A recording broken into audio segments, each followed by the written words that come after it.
Why are you here? I'm looking for a great warrior. So what kind of warrior have you been? The way of the warrior. He needed a warrior's mind. Clearly, this was all planned by warriors of... Warriors. Now is the time. Hi, this is Josh Sullivan, and you're listening to the Warrior of Impact podcast. I'm a warrior with a savage mindset. And we are live.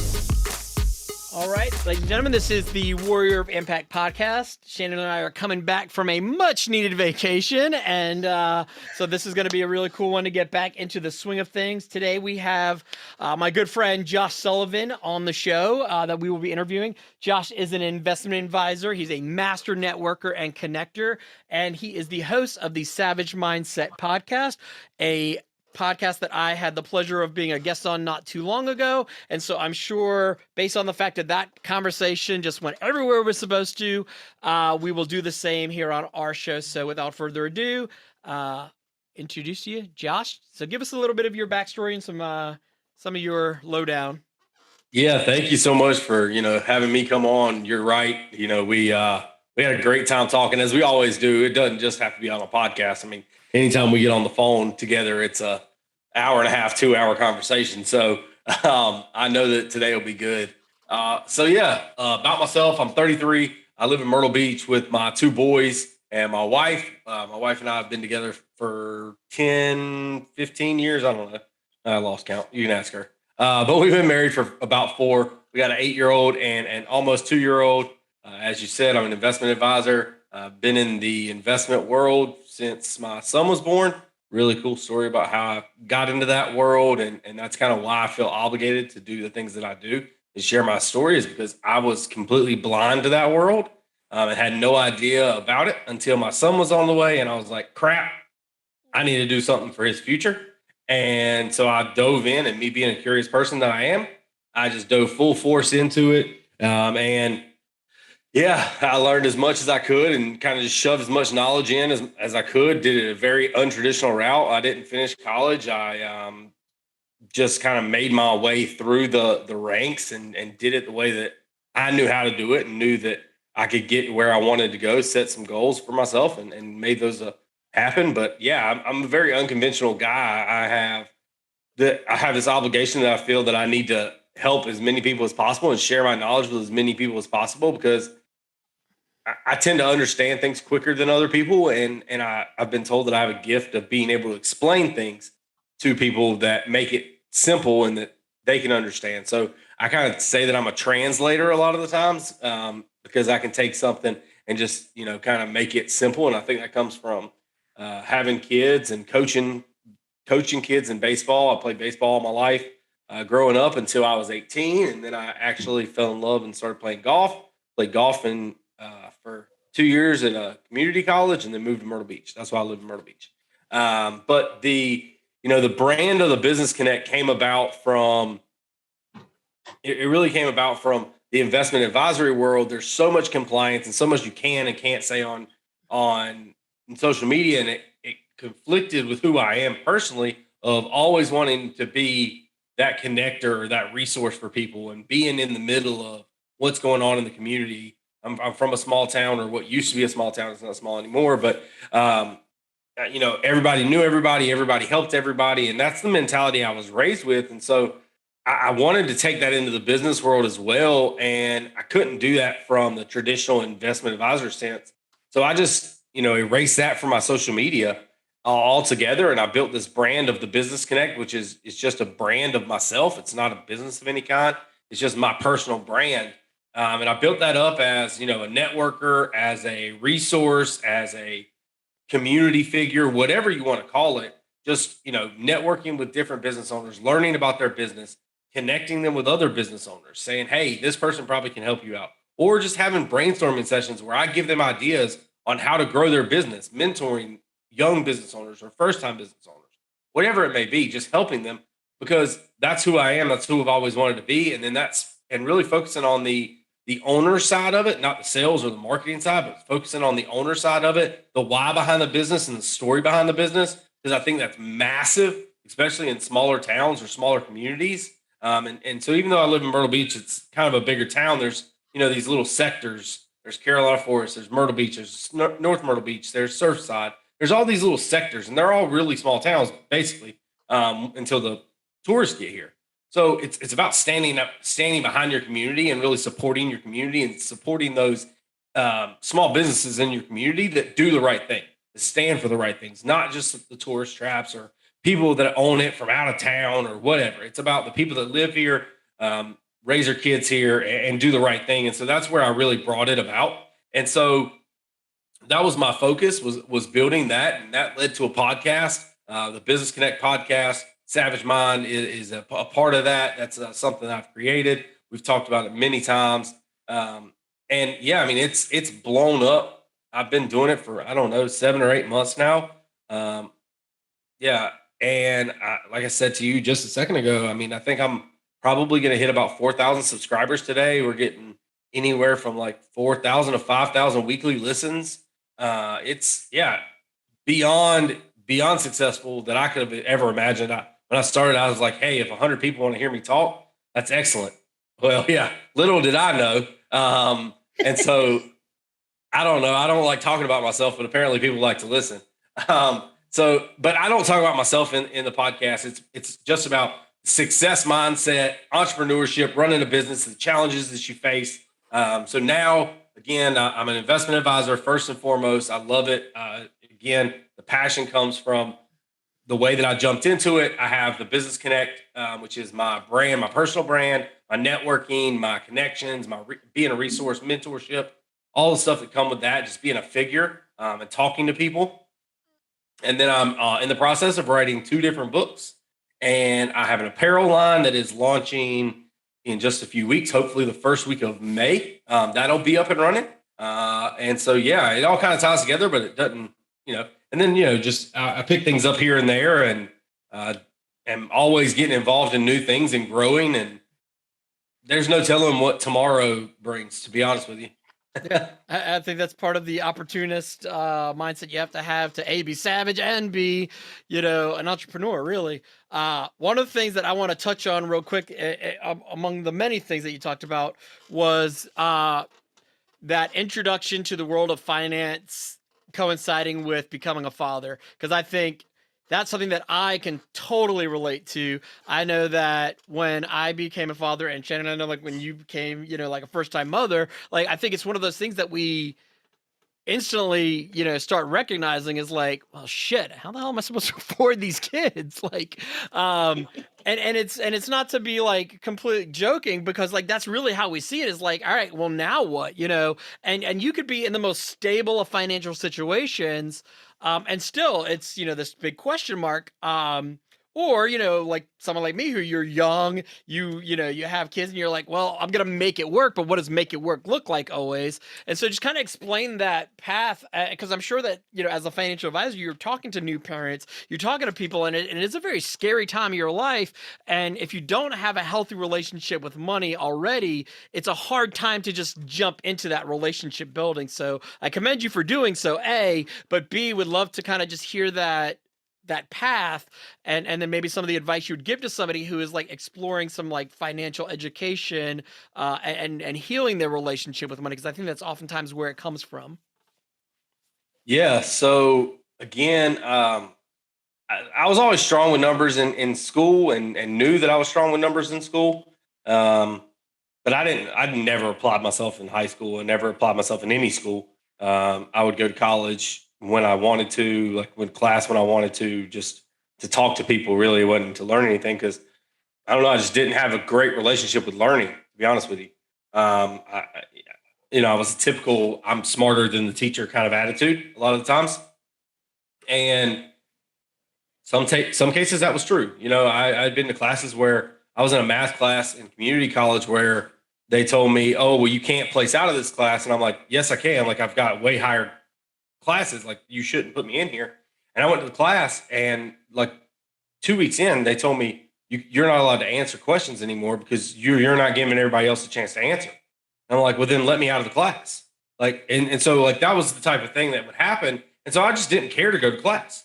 And so I knew I was good with numbers, but I was like, and I knew that I wanted to make money, of course, like as a kid, of course, that's what you want to do. Right. I wasn't the kind of kid that was like, oh, I'm going to grow up and be an astronaut. I'm going to grow up and be a police officer. I had no idea what I wanted to do. And so I kind of put it off and really never explored what to do with my life for a long time. And I kind of thought about the stock market a few times, but then I would kind of be discouraging towards myself and tell myself like, oh, hey, you can't do that. You're not from like a super rich family. You're not a rich person, like whatever. And I kind of would be discouraging towards myself. Well, when my son was on the way, I was 25. I actually found out on my 25th birthday that we were going to have that my now wife is pregnant. And I was like, okay, crap. Like this is okay. It's now or never. Like if you're going to get into finance, like now's the time to learn about it. And so I just dove in. Like I knew that my father-in-law always started life insurance policies for all of his grandkids, but I didn't know what that meant. And I knew he would start like a mutual fund account for his grandkids. Again, didn't really know what that meant. And so I was like, I'm not going to let my father-in-law be the only person that provides for my kid. Like it's not going to happen. Like I know that he paid for college for my wife and her brother. And so they didn't have any bills like that. And I wanted to give my kids the same life. And so I was like, all right, well, it's now or never. Let's dive in. And I went from legitimately reading no books in my adult life, probably no books in my entire life, to be honest with you, because I didn't read the school books, the assignments. I just made it up or looked up Cliff Notes. So like I went from literally never reading to doing, I think I read 9 or 10 books the first year that I was looking into finance. And they were all 400 or 500 page books that people would be like, oh my God, this is the most boring, dry subject that you've ever like looked at. Most people wouldn't be able to get through them because they're not fiction books. They're not they're not the, oh my God, juicy details drama books. This is like numbers and charts and things like that. Like, and I just read them and I just incorporated everything about it. And then that led me to starting my own trading firm and trading for other people and trading for, friends of mine that had dreams that they were chasing. And that's kind of what we did for a little while. And then I moved into the research side and the back end side for a friend of mine that's a really, really big trader in Canada. And then that's when I was like, okay, I finally got this realization that was like, hey, I've got to help people. I've got to get face-to-face with people and share my knowledge of what I've learned, share how these things can help them. Because it's compound interest is really the biggest deal. So I'm not a big blanket advice guy. I hate blanket advice. So Dave Ramsey, all those guys that are telling everybody this is how you live your life, I hate them. I talk bad about them all the time because blanket advice doesn't work. I cannot Google, how does Josh save for college for his kids? And it tell me exactly how I'm going to do it. It's going to give you different things and different tools on potential ways to do it, or what this person did or what this person did, but it doesn't fit in my life. It's not going to tell me how to do it for my life and my kids.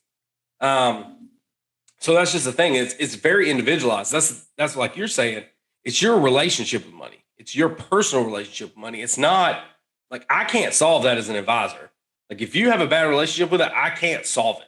I can help you with your goals and give you a plan to achieve your goals, but I can't set your goals for you. I had a client that literally, she's like, I have X number of dollars. What should I do? And I'm like, I can't tell you that. What do you want to accomplish with that? Well, I don't know. Well, then we can't really have a conversation because I can't make those decisions for you. It's your goals, and I just formulate a path for you according to those goals. And so, like with kids, it's all about starting early. So, like when you're first having kids, when it's all about starting early because time is your best friend. That's the biggest principle. Compounding interest, time is your best friend, of course. So if you start when they're just born, you have tons of time to have that compounding interest jump up. You have tons of time for things to accumulate, and you can change their lives with $100 a month. Honestly, you can change a child's life with $100 a month, which is not asking a lot for most people. So yeah, I mean that's one thing is just start early for kids, and it does not have to be a lot of money. You can change their life with very little dollars and cents. The second thing is opportunity cost. I think is a big thing that people don't understand. Because there's a lot of people that are all about paying stuff off early and this, that, and the other. And it's really about interest rates. And I know we're in a rising interest rate environment right now. But it's still about the gap between interest rates. So, if you've got a house that you're only paying 3% interest on, and you've got this other opportunity that's going to pay you 7% interest, there's a 4% gap there. So if you put all your money to pay for that house and pay the house off, well, that's great. You now own the house, but now you can't do the other thing that earns you 7%. And this was only going to cost you 3. So something cost you 3, but something else earns you 7. Well, that's great. Debt's good in certain situations, right. But it's all about the opportunity cost. And that's something that a lot of people don't understand, because Dave Ramsey and all these guys have said, oh, debt's bad, all debt's bad, all debt's bad, all debt's bad. But if you look at some of the other coaches out there, again, that do blanket advice, and I'm still not a fan of, but like Grant Cardone, he'll tell you, like, he almost lost everything because he had 50 properties and every single one of them was financed, and they changed banks on him. And then the bank was like, hey, we want you to go ahead and pay for all of these in full. But like, that's how Grant Cardone built his business, was on leverage, was on borrowing money. Who's richer, Grant Cardone or Dave Ramsey? I would listen to the richer one, personally.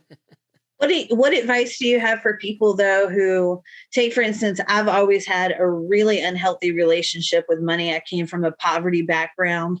I had my daughter very early. I was only 21. And obviously at 21, it's kind of like what Mike said, you do whatever you can to get by, to make it from one paycheck to the next. What do you say to people who are older now? My oldest daughter's 21, my youngest daughter's 17. What if I wanted to now heal that relationship with money and start doing some of the things that could help me be more successful? What would you say to someone who didn't get the opportunity to start early? So first thing I would say would be teach them a relationship with money. That's the best thing you can do for them, is to teach them that relationship with money, because they do still have time to make things different. I do a lot of retirement planning in my line of work, and you'd be surprised how many people get to retirement and have no idea what's going on. As a 17-year-old, as a 21-year-old, they can start right now with not very much money and still get to retirement and be very, very comfortable. And that starts the generational deal. This is not a one lifetime situation, right? Like, we want to educate people for generations to come and have that change. So if you're the factor that teaches them a healthy relationship with money, well, then going forward, they teach their kids. So if you teach them a healthy relationship and they retire very, very, very, very comfortably, because they have plenty of time, 17, 21, very comfortably at this point, the opportunity is there. And then going forward, they're gonna pass that down to their kids. They're gonna learn a healthy relationship. So now your grandkids are gonna be very healthy. Like, it's just a starting point. All you have to do is start. So it's really about budgeting and living with that budget. I would never tell somebody to save everything that they got, because it's not realistic. You can't say my bills are, I make $1,800 a month as somebody that's in a lower category, right? Let's say that. And you can't say I make $1,800 a month. My bills are $1,500 a month. I have $300 to, of discretionary income. I would never say put all $300 into a savings account and don't touch it, because no one's going to live that way ever. It's not sustainable. It's the same thing as going to the gym. It's the same thing as eating right. Once you break that habit, you're never going back to it, right? If you start a habit of going to the gym, Michael's a fitness guy. If you start a habit and you do it every day, you'll do it. But the second you break that habit, it's harder to go back to. Yeah. So why set unrealistic goals that you're going to break?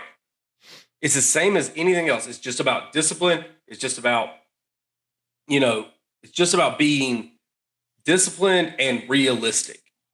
Yeah, that's the thing. People set unrealistic goals. I think that what we're talking about here too is something that, like, people are afraid to talk about or say. It's like, most of the time, it's not so much, and this might sound weird, it's not so much that you have a spending issue as much as you have an income issue.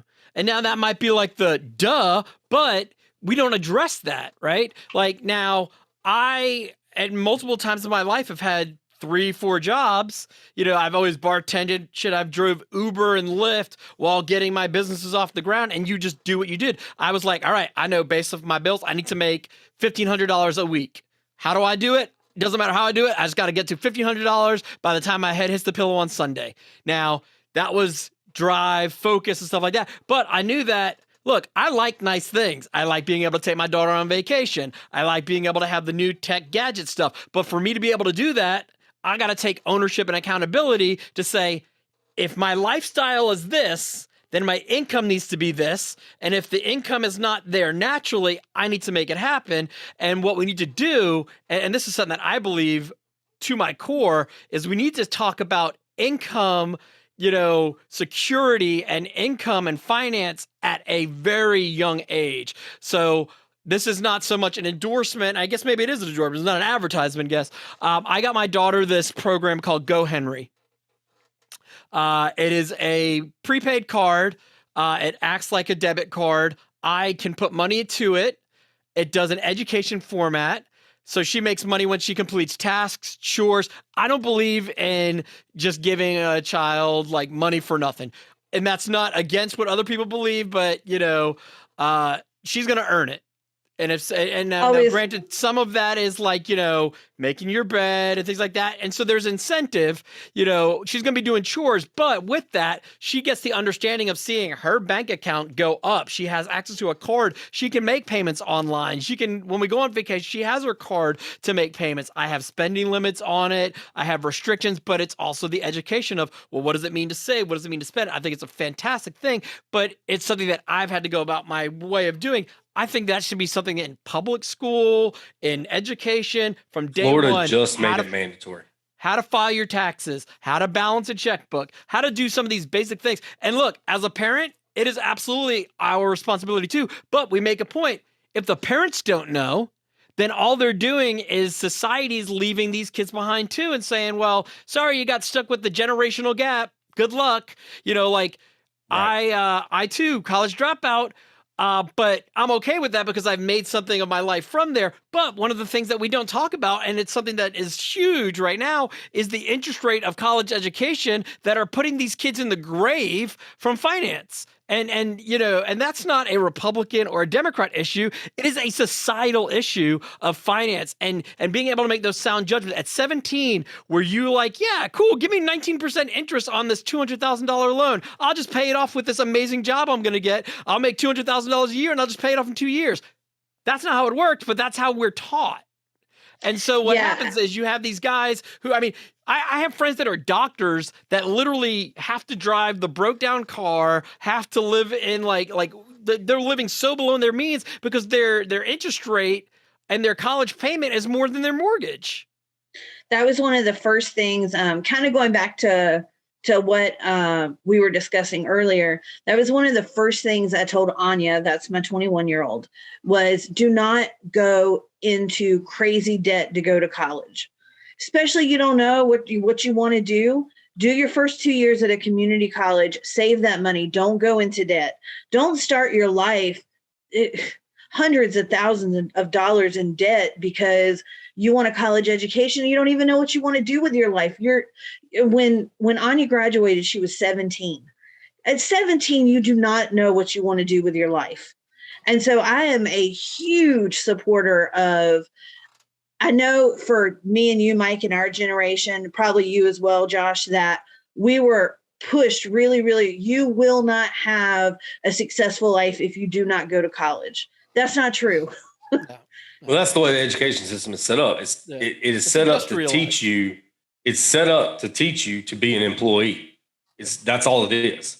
Yep. It's set up to teach you how to learn your job, learn and regurgitate, because that's what they want you to do in the workforce is learn and regurgitate. That's all they want. And it's because the people that run the education system, the people that run the colleges, they also run the big companies, and the big companies don't run unless they have employees. Yeah. So that's how it's set up. Yeah. And now, like, I'm not like, so I do think that, you know, like certainly there are certain aspects, like college, there's value, there's certainly value and there's value in secondary education. But I also think that trade school should be, if more people looked at trade school as an option and it wasn't demonized by this second class, like approach to education. Look, I know a lot of people that are in the trades that are extremely successful, and more importantly, they're extremely happy. You can go become an electrician, a plumber. You can go and become a mason, a carpenter, and live a very happy, successful life. If that's what you're into, embrace that. But So I use that. But the idea that you have to go and do this, 4 years trying to do something and then wind yourself back in that position and have a harder time getting the path, it just doesn't make sense to me. I feel like, explore your options by all means. And if college is right for you, by all means, yes. But make sure that it's the right decision for you, your family, and your future. Don't do it because you're forced to it. And I love the fact that like large companies like Apple and Google and Tesla are starting to take college applications or college admittance and degrees out of that process for hiring. The fact that they're looking more towards talented individuals, because look, we're in the generation of self-starters, right? You could have just as much an education with a library card, maybe not so much anymore because nobody goes to the library as much, but access to Google, most people that are running a business for the first year, they spend just as much time on YouTube how-tos than they do anything else. You're learning as you go as it is. And so, you certainly want to be qualified. You want to work with qualified individuals. But I think that it's certainly, something to discuss. And now we're obviously going off on a tangent of education in here, but I do think that it plays so hand in hand with finances because, you have to be informed first and foremost. And I think for most of us, that's the first bad financial decision we make. Yeah.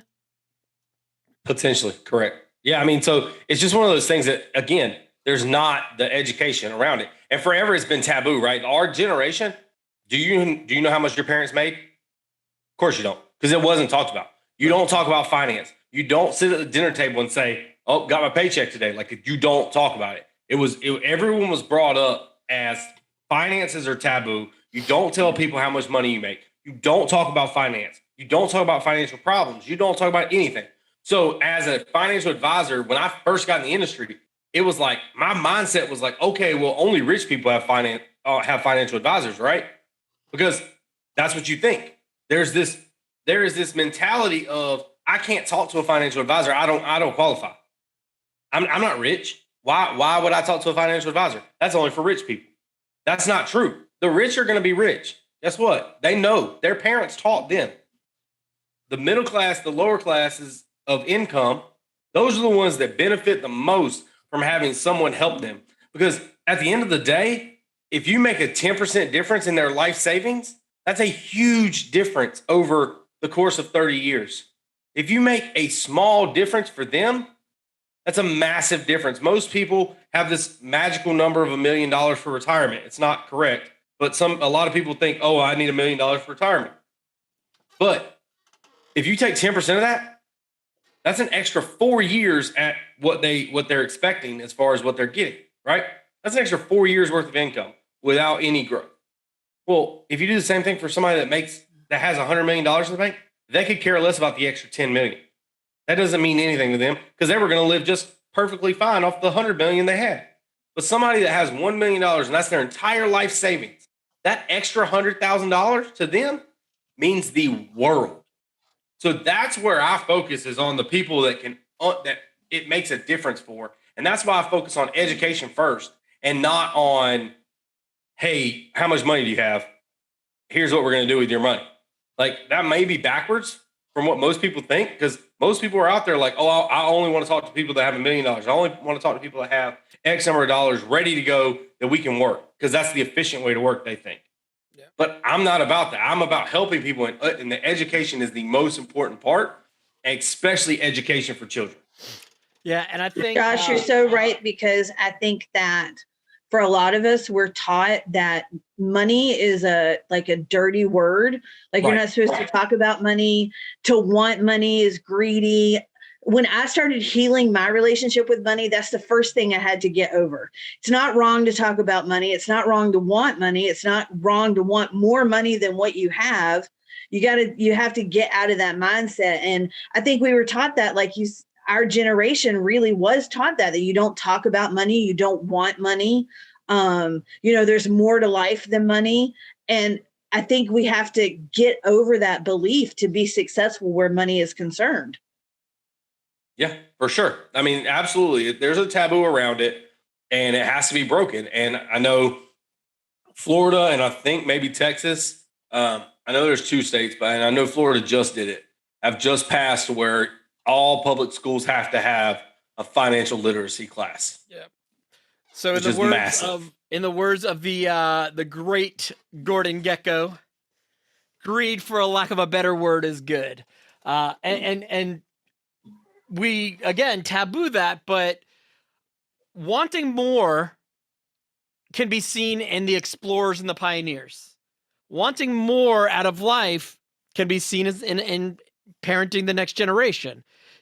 Where I think it goes wrong is excess and at the behest of somebody else. But to want to be successful, to want to be rich, I'm very forthcoming with the fact I want to be wealthy. I want to be wealthy because I know that the impact that I can do with the wealth makes it exponential. I want to touch generations and not just my lineage. And I know and I understand that to do that, we do need to have, finances in that. I started working with a financial advisor myself. And the whole idea is we're planning for retirement, but I'm not the type to retire. So that's a different shift. What does it mean to be financially secure till the day you're in the grave? That's a different shift, And so I think much like this, it's what I always talk about. We have to build our support teams. You go to the doctor when you don't feel good. You go get a gym membership or something along those lines when you want to get better, but yet we're so apt to hire or go work with somebody for our finances. We are resistant to work with a coach for your personal transformation because somebody told us that's for wealthy people or that's for people who are, on this different path. And I say, no, fuck that. This is accessible to everybody. And when you're ready and you're willing, you are in control. And the best thing you can do for yourself is build your support team. The people that are in these positions, I mean, I've got, people for mental health. I've got coaches. I've got financial advisors, real estate. I network with so many people that I might not need now, but someday when I know, I'm qualifying them this whole time. We're going to vibe if I can ever use you. Or the person that I hear needs somebody, and I just want to talk about that real quick, kind of shift a little bit from finance into the connecting networking world, because I think that is so pivotal on individual stakes that we should be at every given moment, whether it's hiring or bringing people into our lives that can support our goals, dreams, and really help us forecast what that means. And I think that we do ourselves a disservice by the mindset of, I can't afford a financial advisor, or who's going to talk to me for this, or why would a coach, or how can a coach help me, or, any of these things. And so let's just talk on that. I think that we probably are very much, and I know for a fact, just based on our conversations, we see eye to eye with, the mentality of servitude. And, we do a lot of this because we feel called to serve others. And if I can provide a resource, to me, that's just as good, if not better, and really in alignment with my goal of impact than, somebody hiring me. Obviously, like I said, I want to be wealthy. I want to be able to do good things. But part of that is a non-monetary value too. It's, being a good source and resource for the community. And so let's talk on that a little bit of, kind of your path of networking, and really what draws you to be the connector. Yeah, absolutely. So, I mean, again, it comes from a place of being from a small town and everybody knows what everybody does. That so-and-so's dad down the street's is a mechanic, or this person builds houses, or this person's a landscaper, whatever it may be, right? Like, you know what everybody's family does. You know what everything is in a small town. And it's like, hey, if you need help, you know who to get to help you. But these days, go look at Facebook. I guarantee you within the first 5 posts on Facebook, you're going to see somebody saying, in search of somebody that does this. And they're going to get 40 comments that might as well be the yellow pages, because it's not going to have anything about them. It's just going to have a name. Name. What kind of recommendation is that? It's just a name. There's no actual value there. You could have Googled it and got better results than putting it on Facebook. Because at least if you Google it, there's some reviews there. They may be fake reviews, but there's reviews. And so I come from a place, I love to hear the story of the company from the owner, because that's how you know what the company's about. It's about their story. Well, again, I love to talk business. I love to talk shop, and I love to learn now that I understand it, and learning things in a different way, not the educational sense. But so I say it's selfish when I connect with new business owners and new people, because I say I'm learning from them. And hey, if you got an idea and you're not acting on it, sorry about your luck. I'm going to go take it, because I'm going to do it. Like, if I hear a really good idea, something that's going to make money and it makes sense, let's go. Let's do it. Let's set it up today. Because I love free money. You know what I mean? Like, that's the thing, is like, there's so many people out there that are scared of action. There's so many people out there that have great ideas, but they don't know how to get somebody in touch with it. I'm a big believer in partnerships, big believer in win-win situations, building a team. CEOs have board of directors around them for a reason. They're not the best at everything. CEOs don't have that personal connection with the customer. But guess what? They're in charge of all the customers because they're the CEO. Presidents have cabinet members because they can't do it all. They can't know everything about everything. As a person, you can't know everything about everything. It's not possible. You have to rely on your connections and your network. That's, the whole, it sounds gimmicky, it sounds cliche. Your network is your net worth. That is the most true statement in the world. Because right now, at this moment, how many people can you reach out to on your phone and get them to answer and do something for you? No cost, for free. That's going to change depending on who you are. Yeah, I was about to say I've got quite the Rolodex, right? But that's just right. The relationships, and I think that's the key right there, right? That's how it's your net worth. It's developing relationships. You can do that. Yeah, and I think we're developing relationships, not contacts. Right. And that's the shift, and I think it's something that we all have to learn when we get into business. It's really easy to be like, this. So I started my introduction to networking was when I was selling insurance. Home auto insurance, and I was like, all right, this is a boring industry. Really, and you know a little bit about like the insurance world. It can be kind of boring, and it's very tedious, very state regulated, and so it's not something you're excited about. What I recognized was, well, what are we doing, right? We are really providing peace of mind for people's loved ones, and so I was like, all right, well, emotion I can do. I can do emotion all day long. Let me find that. And so I started networking with people, and I want to share a really quick story because I think this really lays it out. I've got a really crazy memory.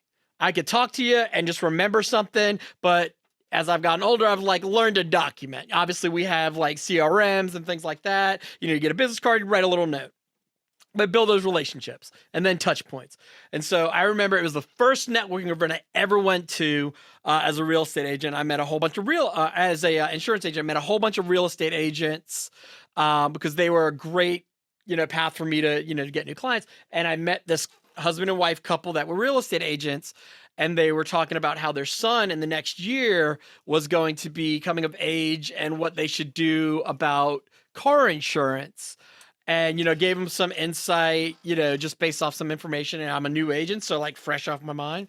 Well, 8 months later, I gave them a call on their son's birthday. Unprovoked. I'm like, hey, wanted to call, wish your son happy birthday. If you're still interested, I would love to help you figure out what you've got to do about this. No cost, give you a quote, just that way. Yeah. And they were just blown away by the fact that I remember that it was their son's birthday and the exact conversation, and took action on it right then and there. And I have 1,000,001 different stories like that, because it's all about how can I serve you, and really listening, and I think it's funny, and I talk about this because, like, I'm a talker, but I'm talking to get the information of how I can serve you, and then I'm actively listening. And once I hear it, then the conversation goes everywhere it needs to be, with no problem. And I think that the relationship focus, if all we focus on is developing those healthy relationships of not even necessarily service, but support, and some people, it's like, hey, can I just be a cheerleader for you? Or, can I be somebody that you mastermind with? It's like, how can we support each other's goals? And it's, it doesn't always have to be duplicitous in the sense of like give and take. But, in a perfect world, I guess it should be, but it's, making sure that at least we're staying in that grace of I'm doing the right thing, developing these relationships, helping who I can help, and staying in alignment with my mission. Yeah, for me, it's like go ahead. I was gonna ask you guys. I can tell because I know Mike for a very long time that he's an extrovert. Josh, you seem very extroverted. I myself am an introvert.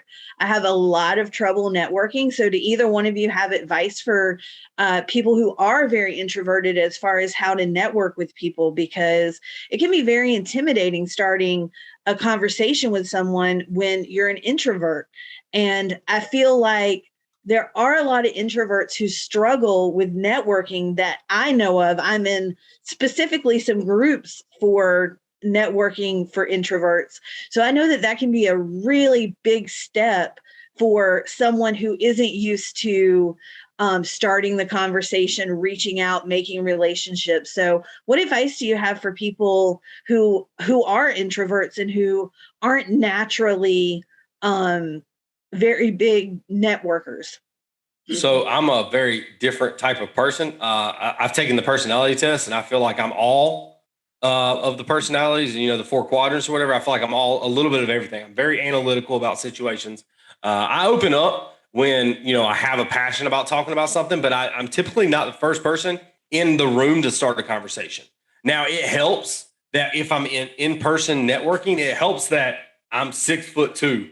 It helps that I'm a bigger guy, like, because people can see me, right? I'm not, they can see who I am. I normally, if I'm at work, I'm wearing a tie and a baseball hat. This baseball hat, normal. But that's something weird that people want to talk about. Or I wear shoes, or I tie my tie a different way than most people. I tie a Trinity knot. People want to talk about the tie. Conversation starters, things like that are conversation starters. Why do you wear a hat with a tie? Because I like wearing a hat anyways. I grew up playing baseball. Why not? Like, who cares? There's no rule that says I can't do it. Why do I wear the shoes I wear? Because I want to. I don't know. You know what I mean? Like, so I understand it, because I have that same thing. I'm very analytical. I'm very, reserved at first, but I have a lot to talk about when it comes to, I can have a conversation with everybody, but I don't normally start the conversations. But it's all about being comfortable. You've got to understand yourself. It's more about self-awareness than being introverted. Like, why is it that you don't want to talk to certain people? Like, do you feel like they're higher than you and you can't talk to them because they're higher than you? Because for some people, that's what it is. They're scared that they're going to walk into a networking event and they're going to go talk to this high-powered lawyer that makes $1 million a year, and they're going to get blown off. Well, first thing, that person's there at a networking event to network. So, that fear of rejection shouldn't be there. I know it is. It's there. But you have to be self-aware of why there's that intimidation, whether it's the fear of rejection, whether it is the fear of, getting in over your head in a conversation, or you feel like that person's above you and you can't talk to them or whatever. But if that's the case, if the in-person deal is hard for you, do you feel more comfortable doing it virtually, doing a Zoom call? There's Zoom networking events. You can do it on Zoom. Then nobody knows anything about you. You can make up a persona if you really wanted to. Change your name on the bottom of the screen. Who cares? Like, they don't know. or start it out in another place. There's virtual networking events that you can jump on anytime and do it. Start it in Wyoming. You're probably never going to see them people again. If you make a fool of yourself, what's the big deal, right? Like, practice with that. Or if Facebook's more comfortable for you and doing it over text or doing it over messaging, start there. Gain your confidence by just messaging somebody that you know but haven't talked to in 20 years, in 10 years, whatever. And just start a conversation because you know them. You know they're not going to be like, oh my God, who are you? You know them. You went to school with them. You worked with them, whatever it may be. Start baby steps to learn how to have those conversations. Or you said you're in groups for introverts for networking, right? Okay, well, you know they feel the same way as you. You know you have something in common with them. Start by reaching out to somebody in that group, just a cold message and saying, hey, I have the same problems. What have you tried anything this week to get better at networking? Just start that conversation with a common piece of information. That's the thing, is it could be somebody that's wearing the same school you like, if you like sports, or if you like different schools, or somewhere that your kids go to the same school, or you're involved in the same music, or whatever. Just start a small conversation with something that you have in common. That'll take that fear away a lot of the times, even if it's not used for business, even if it's not used for anything, it's used to get you used to starting conversations. Because that's all you're doing. Networking is just a conversation.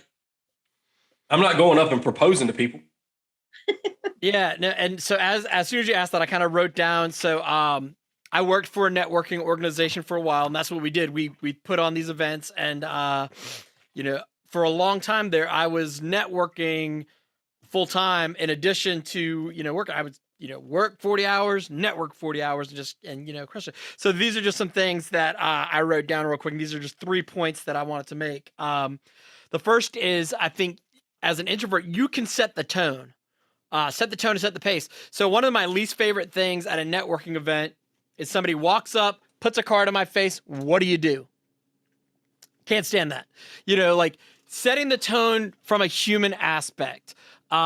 You could walk up to somebody and come up with different conversation starters that you have passion about, something that, you can then support with conversation.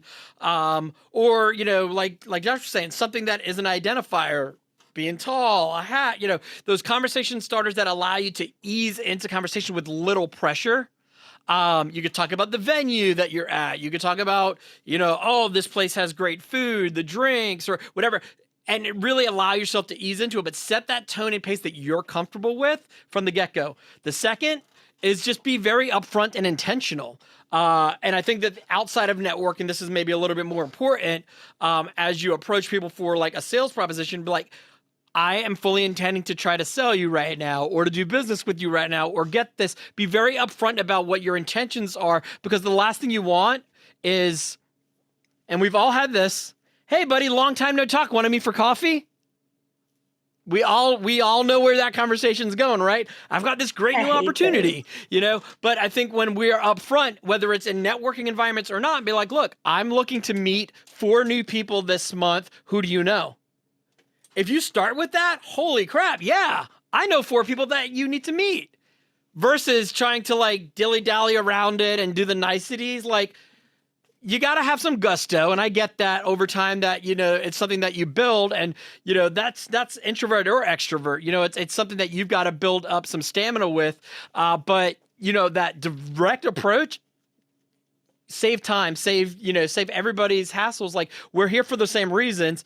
Just be intentional. Like, hey, I'm looking to get, 10 new clients over the next 12 months, that these are their qualifiers. Who do you know that you can introduce me to? And then how can I help you? If that's all you did, walked around, that to me is much better than, hey, what do you do? Hey, what do you do? Don't be afraid to take the lead in the dance. Somebody's got to take the lead. Somebody's going to follow back, and, then you let them dip you and you smooth it over. And then so I do start with them. I do start with what you do. What do you do? Yeah. Because I come from a place of a connector, and not because I know that, like, right off the bat saying, hey, again, it's self-awareness, right? Yeah. I know that me telling someone that I'm an investment advisor, I'm not going to say, hey, what do hey, I'm an investment advisor. Who do you know? Well, again, we've already said money is taboo. People don't talk about it. So they're not going to give me any you gotta referrals. Smooth it in. And I think But if you come from a place of a connector, you can do that. And you say, hey, what do you do? Absolutely. I want to introduce you to people. Absolutely. And then they're drawn to That's my intent behind that.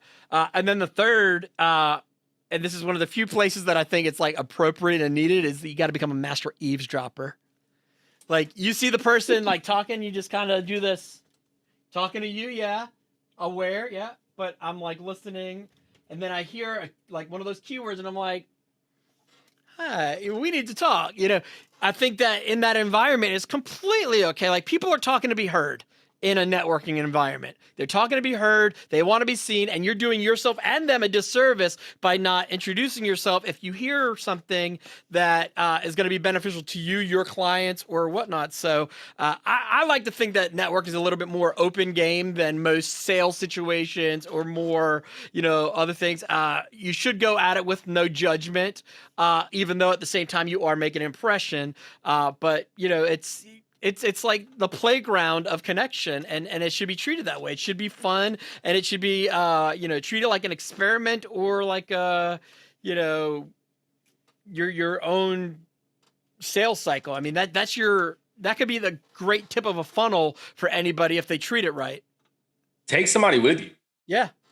Take someone with you. If you are nervous about going, take somebody with you. A networking event doesn't say you have to be the CEO of the company. You have to be a founder of this company. You have to be a salesperson.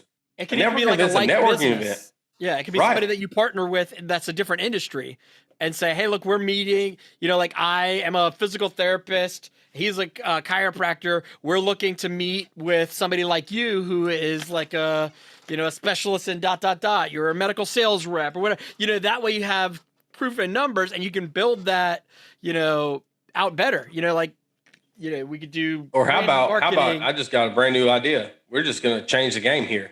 You got a group of people that are introverts for networking. Well, guess what? Me and Michael, we're going to put together an introverts networking event, and we're going to host the damn thing. And we're going to say, Shannon, talk about yourself right now. This person, talk about yourself right now. Yeah. This person, talk about yourself right now. And we'll force you guys to talk about it. You're welcome. We're hosting it at World Tour. I love it. It'll be hosted at World Tour Golf in Myrtle Beach on June 17th. No, I love that. Yeah. And I think that some of that is like, just like anything, I don't think introvert, extrovert has really as much to do with it as you would think. Like a lot of it's just kind of like, you got to show up for the meeting. That's number one. And I know a lot of extroverts that'll make every excuse to not go just as much as an introvert. It's showing up is always going to be, I think showing up is just like one across the board for anything. Starting, showing up, whatever you want to call it. And from there, it's like, you've got to very individually like figure out that approach. I know a lot of people that are very introverted that have very successful careers that have built off of networking. It's just, you got to do what's right for you. And these are 3 things that I do that work for me. You figure out what those things are for you. Absolutely. I think that it's, it's a process just like anything else, And, again, I just think it's self-awareness. You just have to understand yourself and understand your strengths and your weaknesses, and then you build a team around the weakness point. Like, right. You figure out what your weaknesses are, and you shield yourself against those weaknesses by building a team around you. Yep. I know that I'm great at this. I know for a fact that I'm great face-to-face. I'm great in conversations. I hate preparation and trying to put together a preparation. I hate tedious tasks, whether that be building a website or doing paperwork or whatever, right? I'm good at the networking. I'm good at face-to-face, whether it's sales or not. I'm good face-to-face with people because I can have a conversation about pretty much anything. And I know that. But I also know what my weaknesses are. And so I build a fort to protect myself against those weaknesses. If something comes up where I need somebody to get paperwork done or get something tedious done, I know who I can go to, because that allows me to go out and do what I'm best at. Yeah. It's not that I can afford it or can't afford it. Well, if I know that doing that task is going to drag me down, it's going to change my mood, it's going to change my day, why would I want to do that? Yeah, I think strategic collaboration is vital. And I think that oftentimes we find collaboration in areas that would normally be seen as competition, which I think networking certainly proved that to me. People that are in your same industry, yeah, they might be in your same industry, but they might not do this part that you do really well. And they might do the part that you do and you just start creating these strategic partnerships where, nobody even has to put up front money. It's just kind of like, look, we work on the same person. Let's just collaborate on this. We'll service the same. We'll do what we do great and then split the bounty, and that's, That's something that I talk about a lot, and that is community over competition. And that is, I'm not sure if you know, Josh, but I do branding and web design. And there are a ton of branding professionals, a ton of web designers, but we don't all service the same people. And so because I have a community of web designers and branding professionals that I know, when I come across someone who isn't my ideal client, I can say, here, Mary handles your type of work. Let me send you over to Mary. And then Mary, when she runs across someone, sends them to me. And that's why I tell people I guess it's kind of the same as networking, right? You just build a community of peers that do the same thing that you do. You don't have to compete against them. You don't have, like I said, it's community, not competition. No, for real. Yeah, you're exactly right, because people don't understand the scope of the economy. Like, we're all, to be a successful entrepreneur, a lot of people have this mindset of, well, I have to be the only one in town that does this, or I have to do this better than them. How many fast food restaurants are in your town? Yep. Yeah. Period. How many restaurants are there? Most restaurants understand you're not going to eat at the same restaurant 7 days a week. You're not. So it's the same thing in business. Like, you don't have to be the only place they shop. Sometimes I go to Ace Hardware. Sometimes I go to Lowe's. Sometimes I go to Home Depot. Guess what? It doesn't matter. They all still make money. You don't have to beat everyone. Yeah. And that's the thing that people don't understand as a business owner, as an entrepreneur, is you can make money and this person can make money at the same time. And then guess what? You're both better off for it. Yeah. And competition, yes, competition is a great thing. Don't get me wrong. Competition is great because it drives innovation. If there was no competition, would Chick-fil-A have ever invented the way that they do the drive-thru? Probably not. Would Cookout have started a double drive-thru? Probably not. It drives innovation. However, it does not have to be the focus of your business.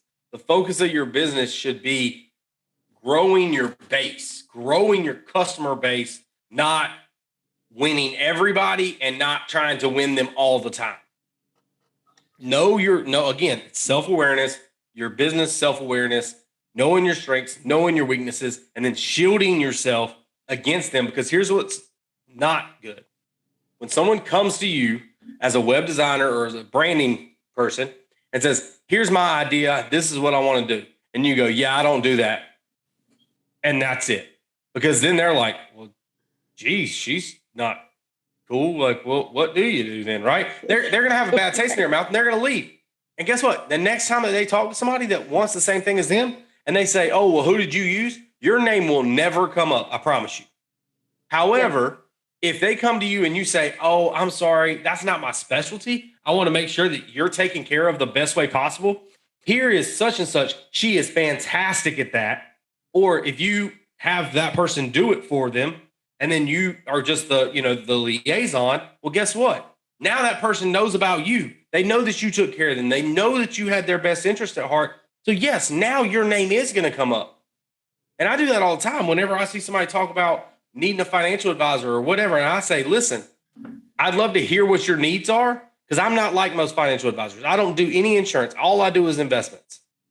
And so, but I know it's a confusing industry. So I would love for you to tell me about why you're looking for a financial advisor. If I can help you, great. But I'd also just love to make sure that you're taken care of the right way. And I will point you in the right direction, because people specialize in different things. And there are some bad people out there that maybe don't get it. They're not out for the customer to be treated correctly. And then you leave a great taste in their mouth because of that. Absolutely. All right. I think this is the perfect segue into our hot seat section. We're going to ask you the same 3 questions we ask all of our guests, and enjoy the sizzle. All right. So, number 1, how do you define what it means to be a warrior? So a warrior to me is self-reliant and fearless almost. And I use this a lot as saying the confidence to go into anything because you know you can get yourself out of it. A warrior is, I was just watching a movie, The Last Duel, and it's a period piece and set in France, and there's two different warriors, and there's 2 different sides of this story, or 2 different knights, and there's 2 different sides of the story. Well, one of them is more mental, one of them is more tries to be strategic and tries to play the political game, and the other one just knows how to fight. And that's it. He's never going to back down from a fight. He's going to go fight. And so to me, that's the warrior, is you go in and you know, hey, I don't care what the odds are. I have confidence in myself that I'm going to get myself out. I'm not going to sit here and analyze. I'm going to go in, I'm going to make my mark, and I'm going to come out, because I never put myself in a situation that I haven't gotten out of. And I'm confident in myself that I know I can get myself out of any situation that I put myself in. To me, that's what a warrior is, that you're never afraid to go into a situation because you have the confidence that you can get yourself out of it. And how have you demonstrated that definition in your own life? Yeah. So, I mean, I'm a big believer in just an organic journey. I played baseball all my life, never touched a golf club really in a serious manner. Played for 6 months, fell in love with it, moved home, and was like, I'm going to go make this golf team and go play on this golf team. And I did it. Then I was like, hey, I don't want to stop playing golf every day. Moved to Myrtle Beach. Hey, I need to learn about finance for my kid. Did it. And then bounced and had a goal of just, bouncing my way to get the job I wanted, even though technically I don't have the college degree that they may be looking for, this they may looking for. It's just about making your own path. And that's exactly, what I talk about all the time on the podcast is this organic journey of not setting like 10-year goals and 15-year goals of like, hey, that's where I'm going to be in 15 years. Because I am 100% a believer in a year from now, I want that 15-year goal to be laughable. My view is going to change daily and of course annually, without a doubt, because so much is going to change in my life. So many things are going to change. Like trying to set a 5-year goal or a 10-year goal way that far down. Like I think a 5-year goal now, what's possible now, in 6 months, I may laugh at that and be like, oh my gosh, that was so silly. So I'm a big believer in an organic journey of, as it comes to you, you take on that challenge and you face it. All right. And what is one piece of advice that you can give somebody to help them live their lives into your definition of being a warrior? One piece of advice is just be present. Past, future, forget about it. I mean, of course, it's hard to do that, but it's just be present. Live your life for the day. Face your task that day head on, not, oh, I can do it tomorrow, or, oh, I should have done it yesterday. Or if you dwell in the future or dwell in the past, there's going to be a lot that you're going to miss out on, because that's all head space that you're taking up. That's energy you're taking up. Just being present is the best way. Living for today, living for now, and taking whatever comes at you head on when you get there, and just doing it then. A guy that I had on my podcast 2 weeks ago, he said, he talks about mental traffic. So your thoughts, they're going to be there, just like traffic's going to be there, but you don't have to look at every single car and be like, oh man, that was a really pretty car. Oh my gosh, blah, blah, blah, blah, blah. Like you just let it pass. Like you're going to have thoughts in your head about the past, about the future. You're going to have these thoughts. It's just like traffic, but you don't have to engage those thoughts. And I thought that was super insightful about being present. I don't think about it that way because I don't really have a problem with being present. I live that way pretty easily.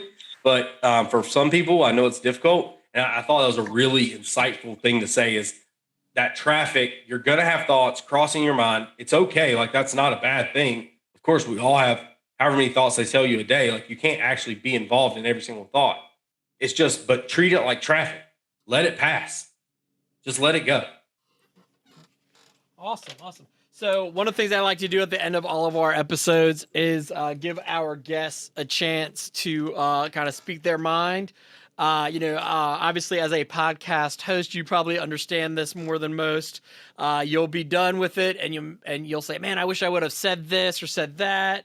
And then as a guest, it's that hindsight of, like after a conversation, oh, I would have added this. So in preparation for this episode or just anything that's on your mind, I like to try to give a little bit of space to, say anything that you might not have been able to talk about today that you wanted to.